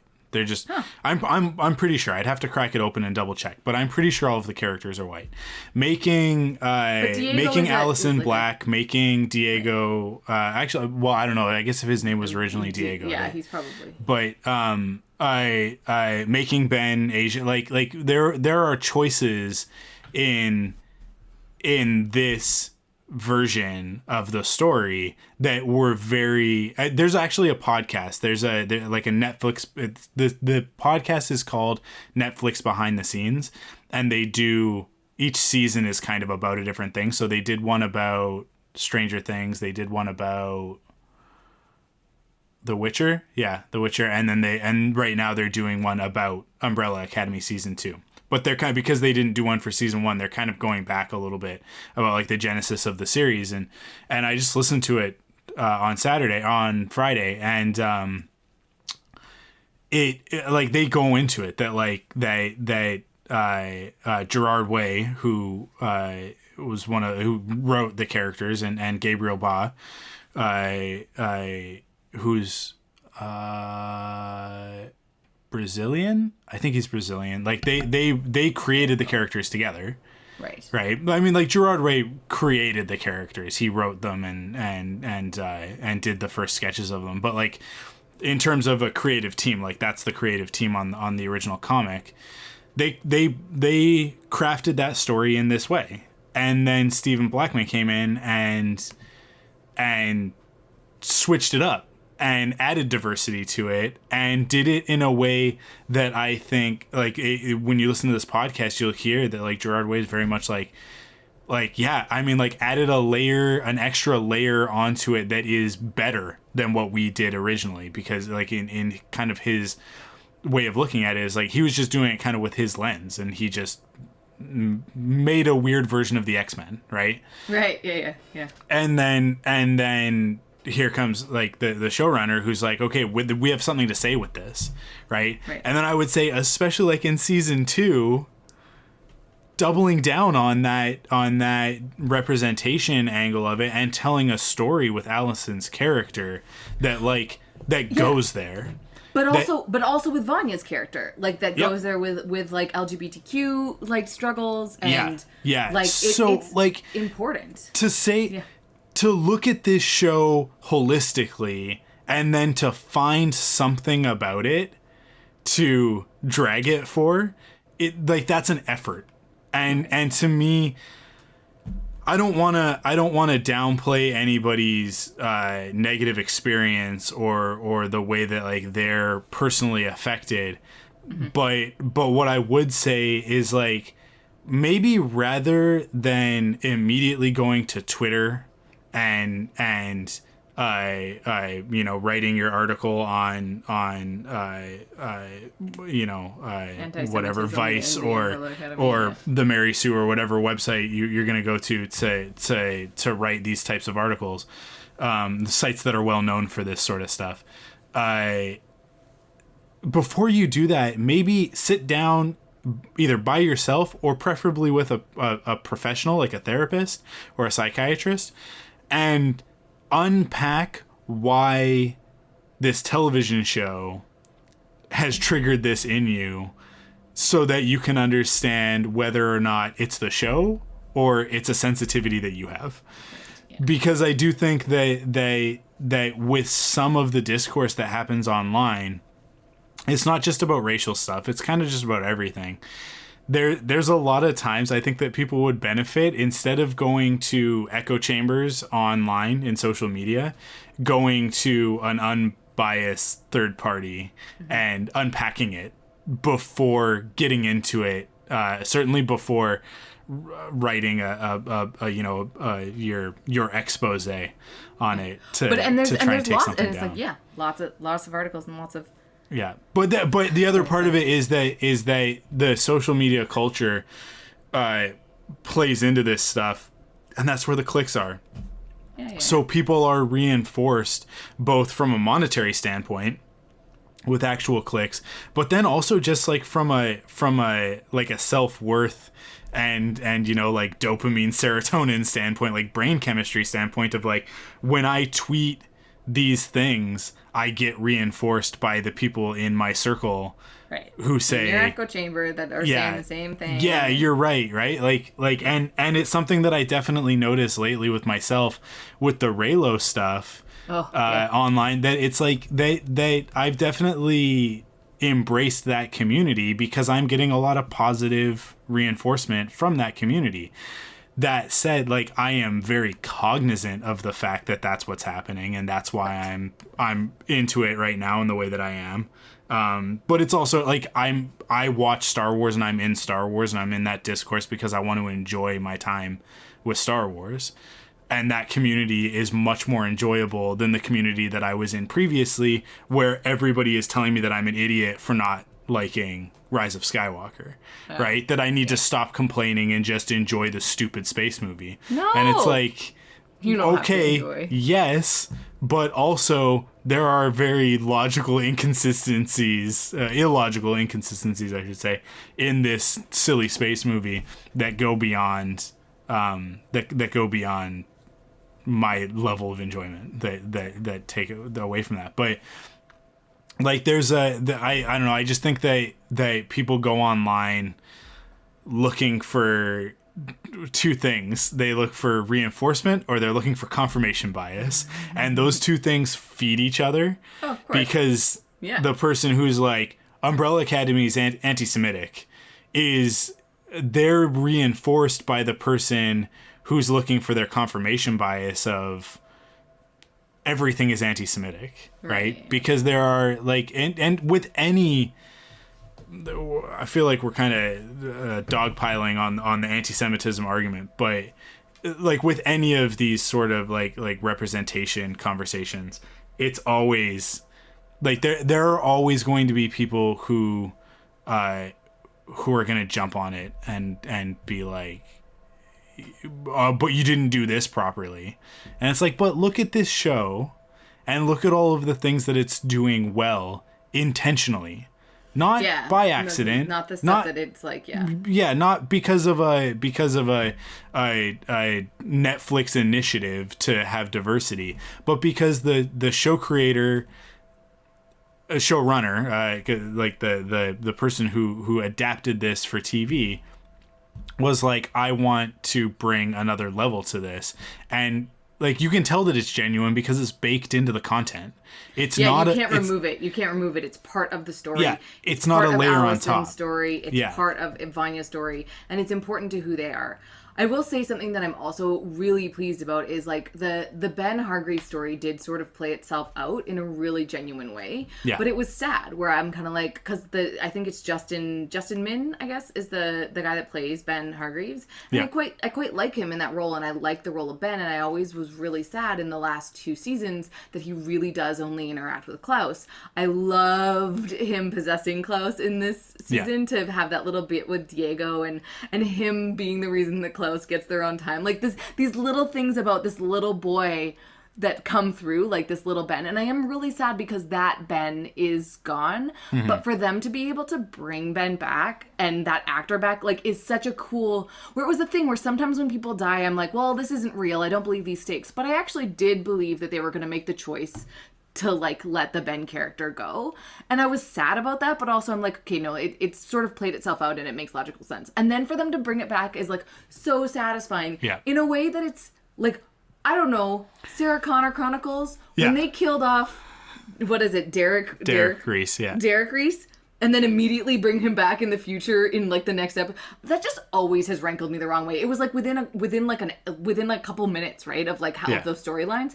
And I'm like, way to cop out on your thing. It always has bothered me, and so I always have it at the back of my brain that I'm going to hate it whenever that happens.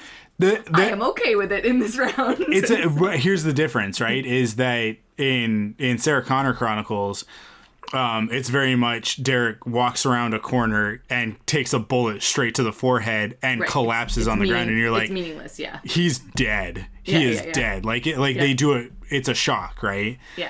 And then like at the end of that, I think it's maybe a couple episodes later, because that's like towards the end of the season. But then, at the end of the season, when John gets sent to the future and Derek is there, you're like, oh, okay, so that's how he'll be in season 3.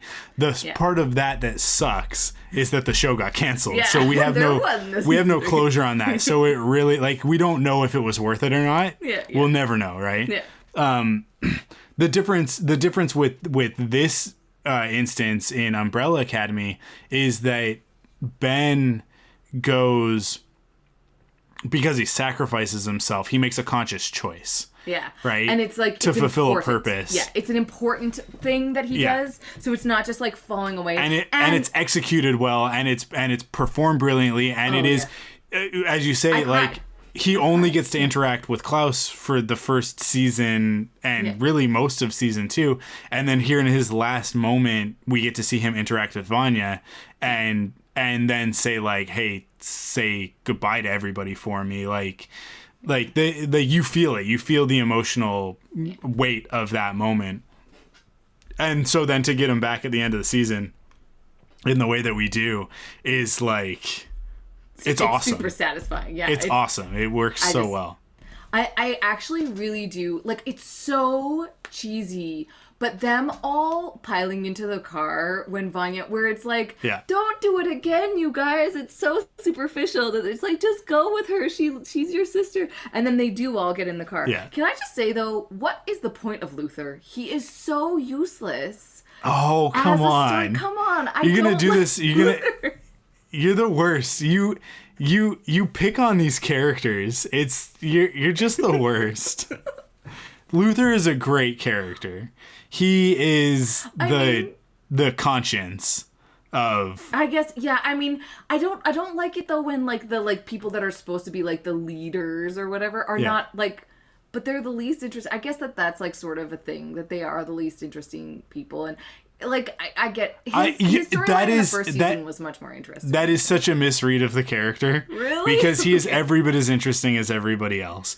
You just can't relate to what his issues are. Maybe. I mean, I guess so. Yeah, that's fair. That's probably what it is. His issues with Reggie, with Sir Reginald Hargreaves, with his father, are very, very well executed, and the way that he it's also, you can't have Luther without Diego, and you can't have Diego without Luther. They're two sides of the same coin. They're the yin and yang in that equation, right? And the best example of it in this season is the dinner scene when Hargreaves just dismantles Diego, and it, like, I had forgotten that Diego had the stutter, right?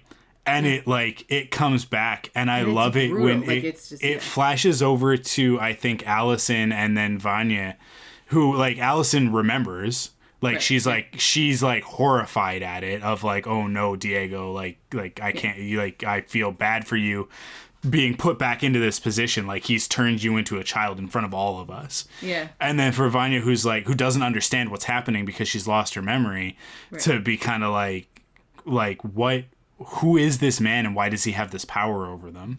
Right. Yeah. And then to flip that, and with Luther, for him to finally stand up to Hargreaves and like say what he needed to say. Now, did he do it effectively? Not in the least. But that's kind of, you have to look at all of these characters as what they are, which they are real versions of the comic book archetypes of characters like the X-Men or the Avengers, of those team dynamics, right? And Luther is Cyclops. He is Scott Summers.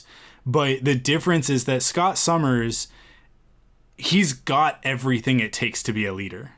That's why he's the leader. That's why Charles chooses him as the leader, right? And it's why once Charles is gone, or whenever he's out of commission or whatever, and it's like Scott always steps up and does what needs to be done, and takes the hit when a hard choice needs to be made, and then Wolverine, like, basically dresses him down in front of everybody, but Scott always stands there and goes, I don't care what you're saying, Logan. Right. This is the way it's going to be, because I call the shots on this team, not you, right? Right. Yeah. That's what Luther is supposed to be. That's what Hargreaves wants him to be, and it's what we desperately want him to be in every moment. Yeah. But the character works because it's not who he is. He is actually, and this is why the relationship with him and Allison works, is because Allison actually understands him and knows that he is actually, despite his superpower being invulnerability and super strength, he is actually super sensitive because he wears his heart on his sleeve, and he cares about the people around him more than anybody else on the show. Right? So when Diego gives him a hard time, it hurts him, but he hides it. Or at least he tries, because he's supposed to be the stoic leader. But he's not stoic, right? Yeah.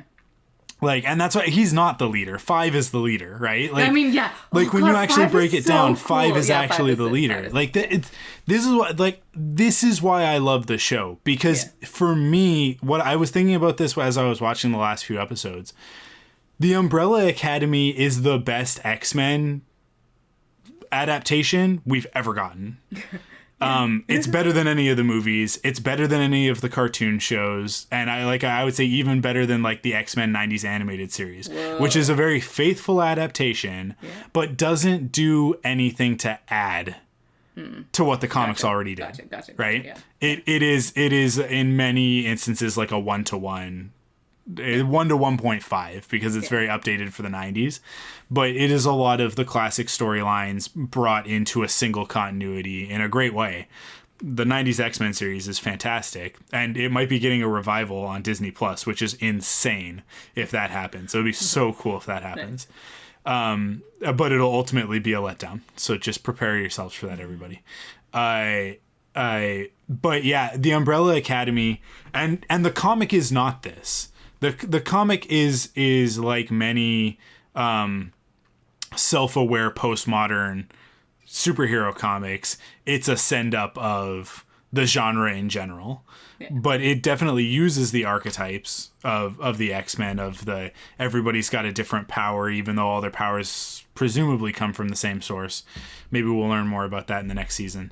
Considering like we learned that Hargreaves is an alien in this season. I thought we knew that in the first season. Did we know that from the first season? Well, it's been so long. But everybody's telling me that he didn't. Like, I looked it up online, but I'm kind of like, in the first season, he's clearly on a different planet saying goodbye to this dying woman with spaceships. Oh yeah, that's right. That's right. Where it's like clearly he's an alien, but I guess he doesn't like reveal himself as like an alien. And in this one, what a great moment that is, though, when he pulls the mask off and they're all just terrified.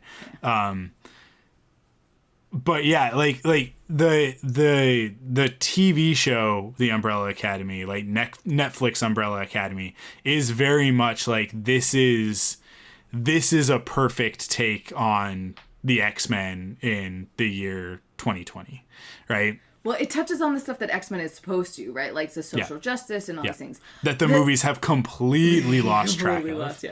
Hopefully, the MCU versions don't.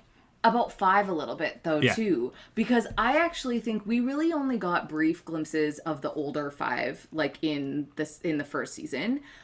I think that... So 2 things really blew my mind, right? The idea that he's literally only 14 years... or 14 days. Like, he's been dealing... there was a meme online that it's like, everybody's had a couple years or months to process the apocalypse, but for, like, 5, it's just been a real crappy couple days. And it's like, yeah, because he's going from... But the older version of 5 is so much more of a kid than the 5 that we see, like the Aidan Gallagher version. I think that's his name.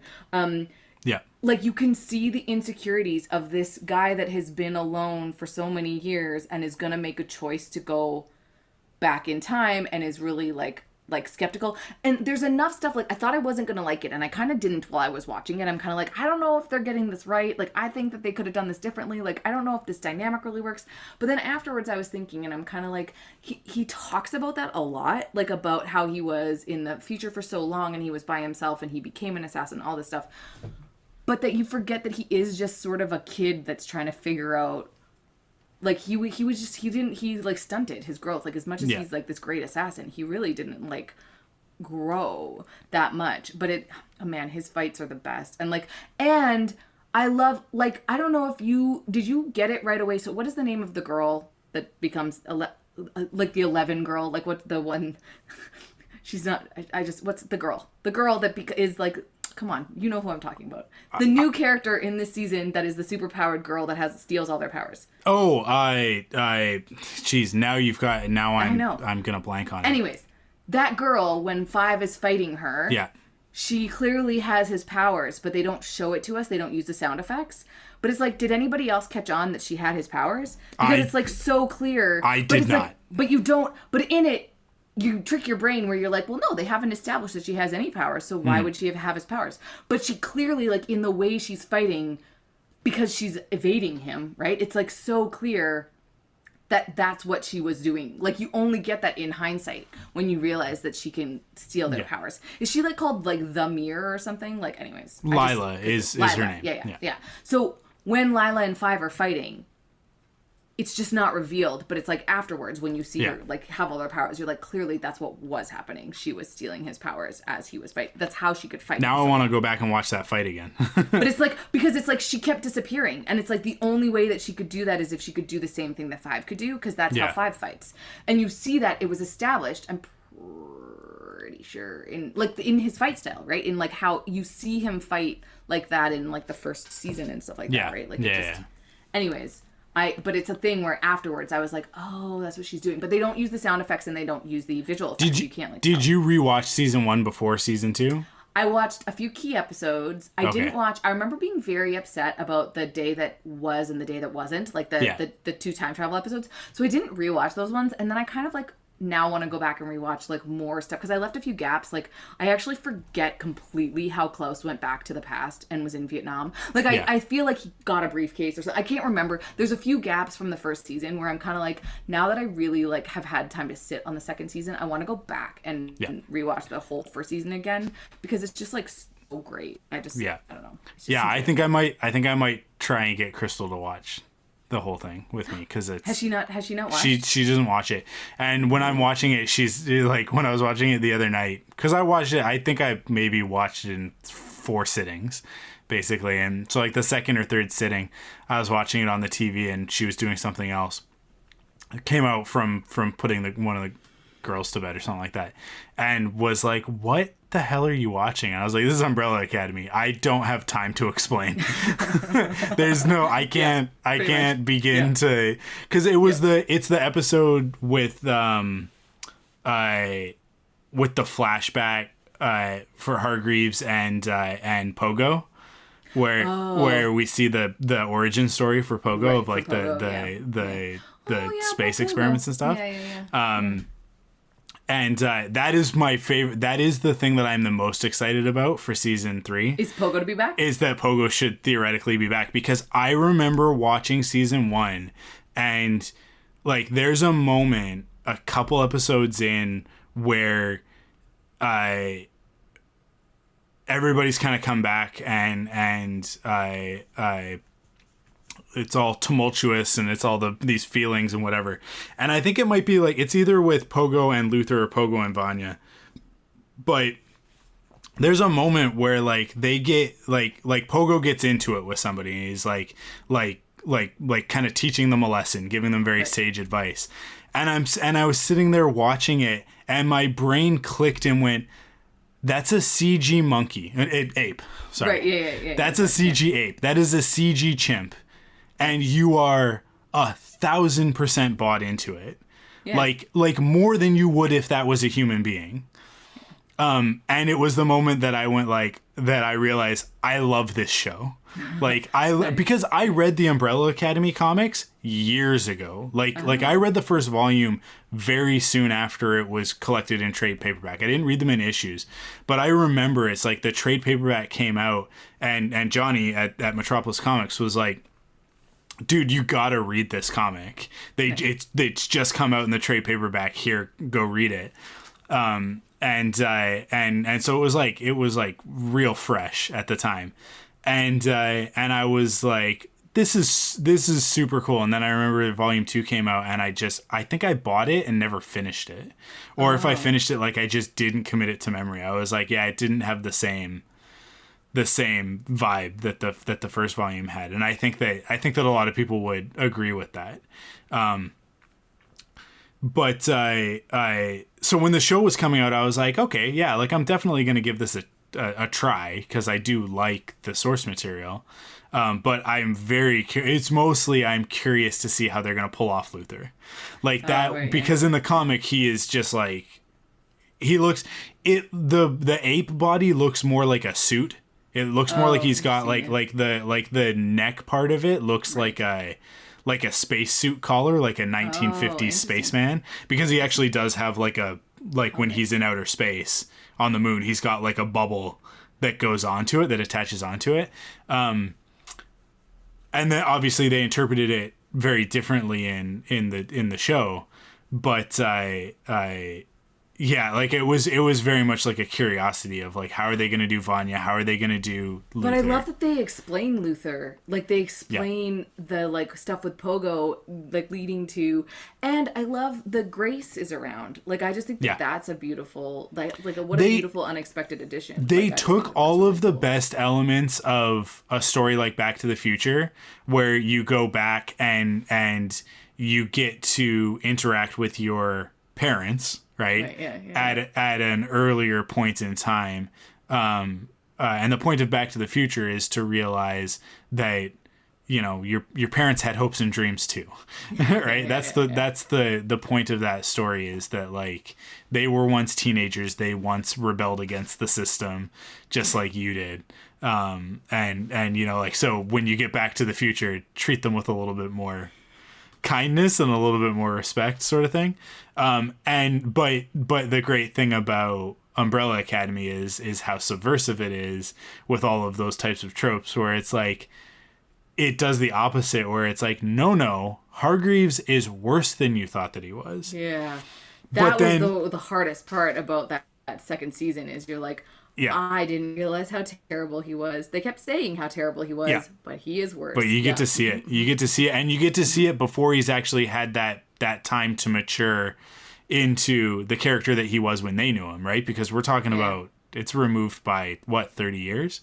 So at least, it's like there's a lot of growth in a character, but also like what we learn about him actually makes him more sympathetic to the audience, even though what he does in this season to me is like it's way beyond. Like he's more harsh than anything we heard about in the first season. So yeah, like it's I don't know, I think it's an expertly crafted show. I don't think it's anti-Semitic in nature, just in case that wasn't clear. I think it's doing a lot of really cool stuff. I am curious from your perspective, because I haven't read The Umbrella Academy, but I'm like interested, because now I'm like hearing that the Sparrow Academy is part of the third version of, like, it's actually in the comics, and I'm like, ooh, what is this? And because they might actually, like, I really want them to get a third season. Like, if they don't get a third season, it's gonna be real devastating. But it's like, it did so well in the first season, and I feel like enough people are watching it right now that they'll get renewed. Like, I hope it was. I think it will. Anyways, so I wanted to like learn more about it, and so I read a preview of the first thing, and I had always thought that Hargreaves had created the children, like that there was something in those like spaceships, or like there was a reason why they showed us that, and whatever that jar was that he had of glowing stuff that he took with him. I kind of thought that there's a time where he releases something into the air and then creates these kids that are like part of this larger. But in the comic books, I feel like the opening thing says it begins with an elbow or something, and it's just about some sort of cosmic god elbowing another cosmic god, and it creates an anomaly in the world in which these 43 children are born, or whatever it is. Yeah, it's very much like a happenstance thing. It's just a happenstance thing. Yeah. And that makes me mad, because I always want things to mean something. And part of the worst part about this is that I think it's not going to. I think these kids just have these powers, and they were taken by this terrible guy because he thought they were interesting. Whereas I kind of had always thought it was like on purpose, that he had like created these kids to do, and it's like, it makes it worse, and it makes it more real in the second season. I feel that Hargreaves has a goal. He has an end game, and he's preparing them for something. But I can't figure out what it is. Like, well, I think it's obfuscated, because I think that he had a goal. In this season, we see that like he's working with this shadowy cabal and these conspirators towards an end. But then because I don't like that. That played out the way that it played out in the regular timeline. I believe that. It would have actually like figured it out. Yeah, that like when Kennedy was assassinated, regardless of whether or not the Umbrella Academy affected the timeline in this version, when that happened initially, he went back to the conspirators and did the same thing. Yeah. Because he was like, you manipulated me, and I refuse to be treated that way. I'm gonna kill you all, right? Like, yeah. So I think that he had a goal, he had a plan, but then that happened, and I think that what we see and this is why I say that he's ultimately a more sympathetic character, is that we see that turn, right? Because we see him before that. We're interacting with him for the most part this season before that moment, and he's this awful person. But then we get to that moment and he reveals his true face, and it's not just a reveal of like, oh, this is his alien face. Not that we don't actually get to see it. It's not a full reveal. We just see it from behind. But it is actually, to me, like there's this symbolic meaning of him like shedding that old Hargreaves, right? The old Reginald Hargreaves. Interesting. Yeah. And turning over the new leaf of this is what sets him on the path to, because when we see some of the flashbacks of him training the kids, it's very much like he's like there, like the funeral, the speech at the funeral where he's like,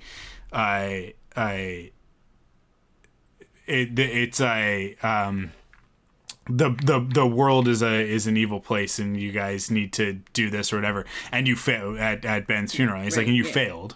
Right, you failed in that, and like you need to learn from this and do better next time, right? And he's like, he's very callous about it, but at the same time, there is a kernel of like there, genuine heroism in that character of like he's doing what he's doing for altruistic reasons, but for whatever reason he's a flawed character and is incapable of doing it in the right way. Right. But it's one of those things where it's like the ends kind of do justify the means, because the ends are saving humanity, right? Yeah. Like, so but and creating a group of heroes that can do that. But the whole point of it is that his means are hopelessly doomed to fail, right? To the point where he creates Vanya as the white violin who destroys the world, right? Like it's because he doesn't know how to deal with humans, poor parenting that leads and like that, right? Emotions and creating these other stunted people. I'm excited to see how the commission turns out under, who is it, Vern or whatever Herb. Yeah. I don't know. I think that was an interesting little addition. Power corrupts. And I really, for sure. But I also like that Lila still exists. Like that, and one of the greatest things too, that it does speak to like the complexities of Hargreaves' character, is that his advice to Five is what saves them, right? Yeah. Like that advice being like, why are you being an idiot and going back so far in time? Just a few seconds is all you need to change. And it's like... And that is... Like, that's the piece of it to me that is the confirmation that I need of... Like, Hargreaves is actually... Like, he is Professor X. Right. He is sort of, like, training them in some... But he's not a comic book idealized version of a character. Right. He's a real flawed... He's not a human, but he's a real flawed... He has humanity, even though he's not human. Right? And it's because of his mistakes, and it's because of the fact that he has his own failings that are going to result in him passing that on to his children. Right. And him not being prepared to do what's actually necessary to raise children, which is to nurture them and care for them and that sort of thing. But there's the show is so much more nuanced. There are so many more levels to it than the comics. The comics are but there's also like the comics. Let's say I think it's 6 issues, right? And it might actually be 7 issues because there's 7 siblings, right? Right. Because I think that each of them issue has a cover that is one of the siblings, but the like 6 or 7 issues, you read, maybe it's 8. You read that quick. Right? Like you could sit and you could read the trade paperback in a sitting if like with a concerted effort, and it wouldn't be much longer than a movie. So when you think of it in those terms versus what we've got now, which is 2 seasons of character development, 10 episodes, right? About 45 minutes apiece. You get substantially more time to live with those characters and develop them out and give them more life. So it's obviously going to be the superior version if it's done well, and this is so. It gets way more into the dynamics of a family, like a broken family. So great. And that's why you have to split the team up and bring them back together repeatedly, and they do it multiple times in the season, right? Yeah. And you have to do it like in the first season. The first season opens with everybody coming back together, and then immediately breaking off into their own stories until they ultimately come back together at the end, right? Yeah. And you have to do that in order to get those dynamics across, but it's also important because you want to get the pairings, right? Yeah. You want Klaus, Allison, and Vanya to go off and get drunk together. You want Diego and Luther to go have an adventure, because then we get to dig into their dynamic and what makes them foils for each other. So it's constructed perfectly to tell those familial stories, which is something that we can all relate to in a story about a man who is spliced with ape DNA and a 60-year-old man who's in the body of a 14-year-old that can blink through time and space, right? It's and that's what we always talk about. That's what great genre is, when it's grounded in real characters. You can get as absurd as you want, and their mentor, their sage wisdom giver, can be a CG chimpanzee with a British accent. Because it depends on the characters and how you build that, and everybody. And we haven't talked about him a lot, but I will just say I quite enjoyed Diego a lot more this season than I enjoyed him in the first season.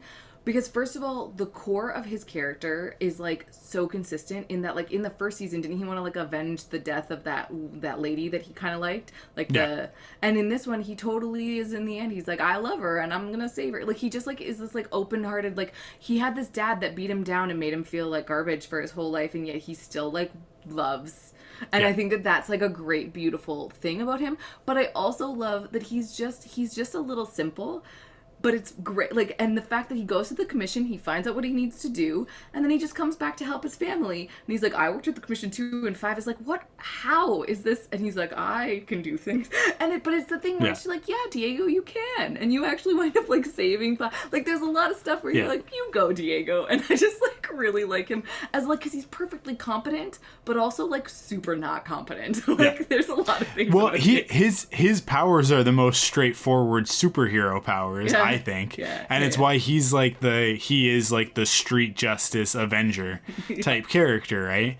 I didn't understand that his powers, what his powers were, until this season.